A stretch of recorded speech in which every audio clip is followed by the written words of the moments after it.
The Texans lost to the Chiefs. Well, when I'm recording this video, they're losing to the Chiefs 31-13. I don't know what the final score is going to be. I don't care. Point is, they lost in an ugly fashion. And honestly, I don't know why, but I'm not that mad. You guys know me. Like, usually I'll be going on Twitter rants and stuff. And sometimes I come in here and all angry, yelling at the mic and stuff. But I'm not mad. I don't know whether it's because I'm numb to it, but I don't really think it is that because the season literally just started. So usually when I start getting numb to it, it's towards the end of the season when I'm like, yeah, whatever, I don't care. But no, the season just started, and I'm not mad at an ugly, ugly Texans loss. Yeah, that's so weird. I really don't know what it is. Honestly, I think it's because I really think we're going to be all right, man. And I'm not saying we're going to go beat Baltimore next week. I'm pretty sure we're going to get our, butts kicked next week as well, and probably by Pittsburgh too if they don't end up fixing things here pretty soon. But I don't know. I'm just not upset. I'm not mad. I'm also not disappointed. Maybe it's just that I've kind of moved on from the Texans and I'm just kind of being an NFL fan and viewing things from an NFL fan perspective instead of a Texans fan perspective, But I don't know. All right, let's talk about some good things and bad things. Good things. Not many, but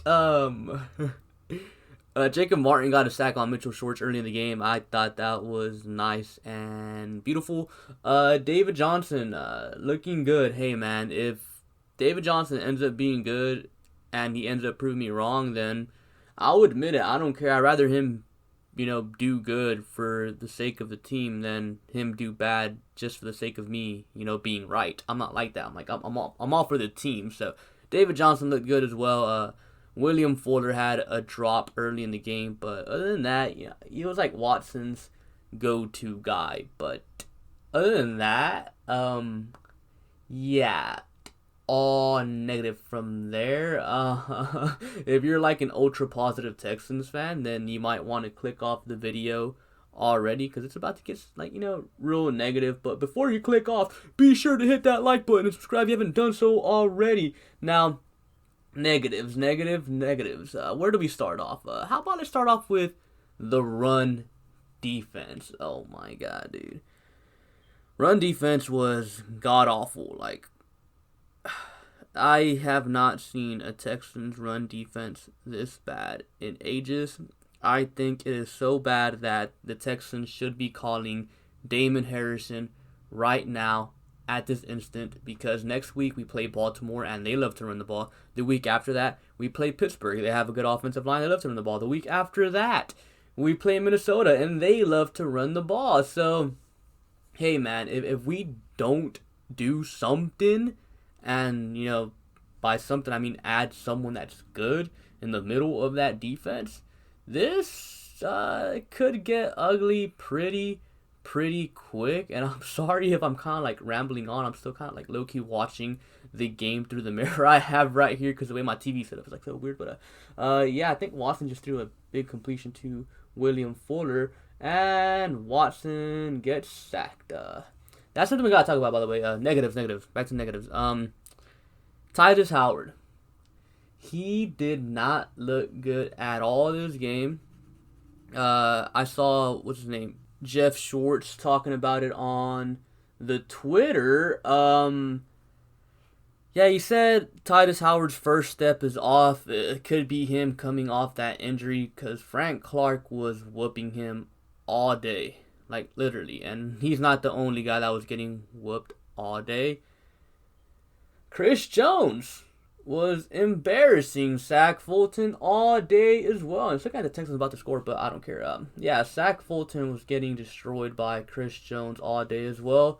Now, look, man, you're putting Titus Howard and Zach Fulton one-on-one against their two best defensive linemen, and if they're struggling, you gotta help them out. And They didn't help them out. They left them out there on an island. Deshaun Watson just walked into the end zone for a touchdown, making the score look not as ugly. But I mean, let's be honest, dude, the score was terrible. Yeah. You're leaving them out there on an island against their two best defensive linemen. Now, Chris Jones, he's a game wrecker. He's going to wreck almost anyone one-on-one. Frank Clark, not so much, but Titus Howard was having a bad game. It's up to the OC to help his guys out. It's up to Tim Kelly, who's the one calling plays, to help out his offensive linemen. Laramie Tunsil, Max Sharping, and Nick Martin, they were doing their own thing, not bothered. Maybe you could have Nick Martin slide in and help, Zach Fulton a bit, and have a running back chip Frank Clark. Like, that's just the kind of stuff you gotta do as a play caller. You gotta help your guys out. You can't leave them out there to die. Now, something else. Tim Kelly was a god-awful play caller. Besides that one touchdown drive he had with our second drive of the game, where it was like a bunch of dink and dunk running with David Johnson. Besides that, everything else was pretty god-awful. I mean, look, I think it was atrocious, but it was his first game calling plays. So, I don't want to give up on him yet, but oh my god, dude, conservative AF. Conservative AF. We're down, 14-7, about to be halftime. We have the ball, 2-minute drill time. What does he do? Run. You can't do that stuff, man. That's whack. That is legitimately whack. You cannot do things like that. You have to keep the foot on the gas, be aggressive in those situations. These are 2-minute drill situations. You got to drive down the field and try to put up some points. Well, they did try to, but Kaimi Fairbairn missed a 51-yard field goal.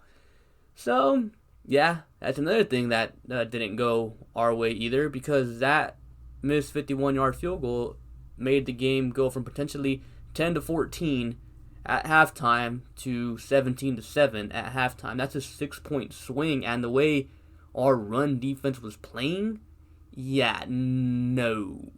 It was only a matter of time before, the game got out of hand at that point. I feel like that's really what lost us the game. Even though the defense couldn't get many stops early in the game, the offense wasn't doing them any favors either, man.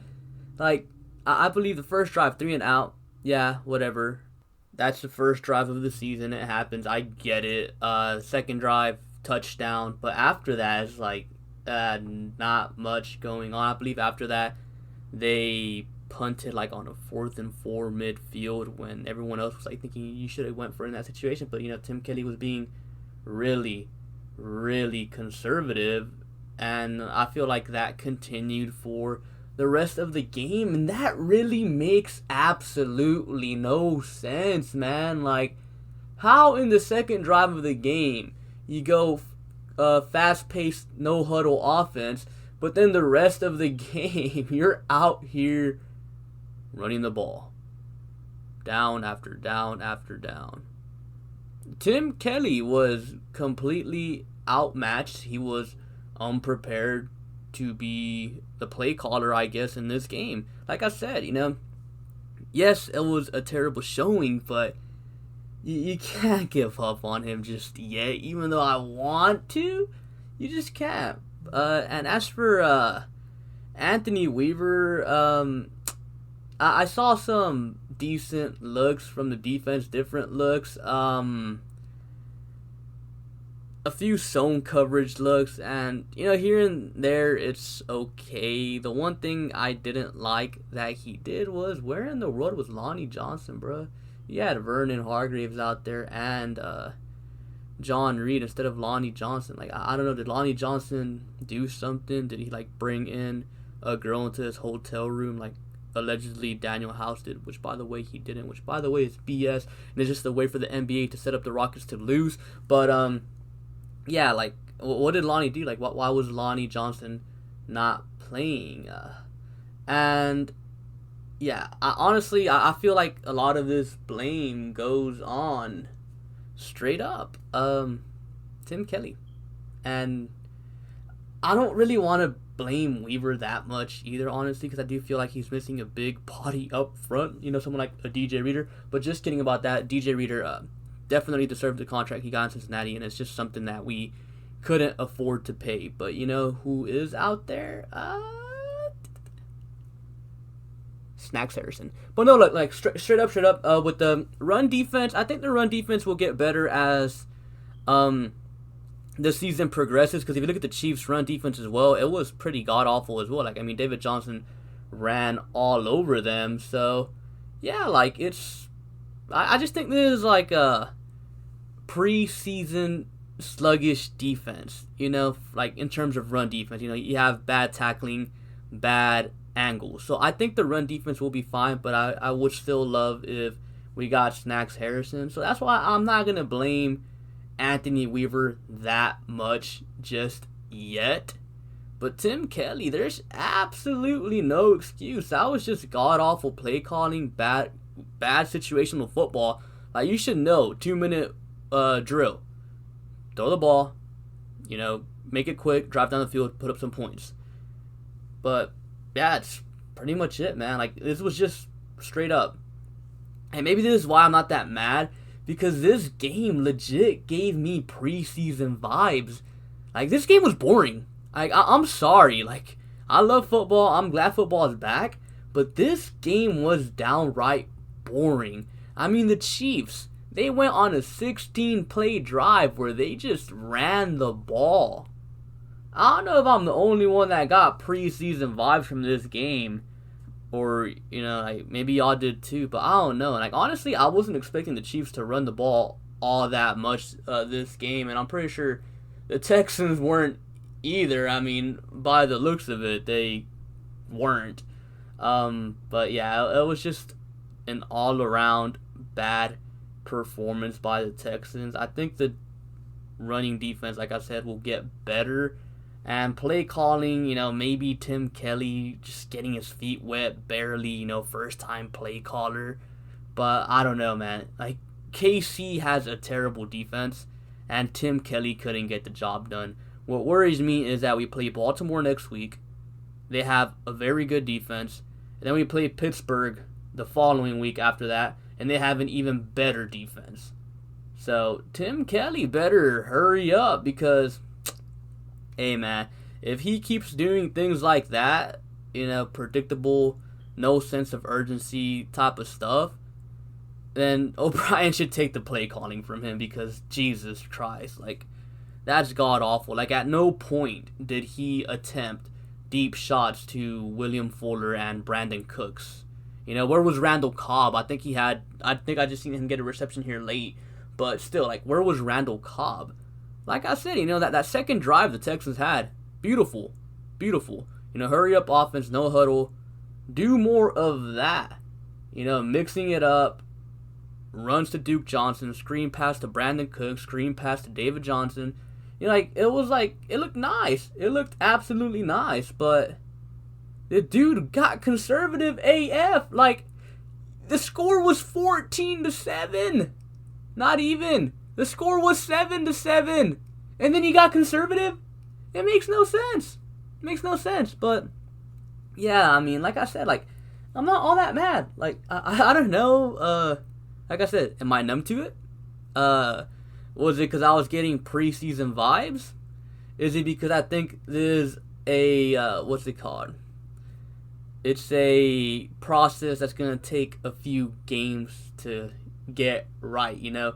New DC, new OC, a few new pieces, no, no training camp, if we're being honest, no OTAs, no preseason. Like, is that why I'm not pissed? I really don't know why I'm not mad at them. Like, I should really be screaming and, like, doing things that I shouldn't be doing, but I'm not. Like, I'm not mad. But yeah, that's all I have for you guys for today. Comment down below if you're mad. I'm pretty sure you're mad, but I'm not. And yeah, be sure to like and subscribe. Thank you for watching, and I'll catch you guys later. Peace.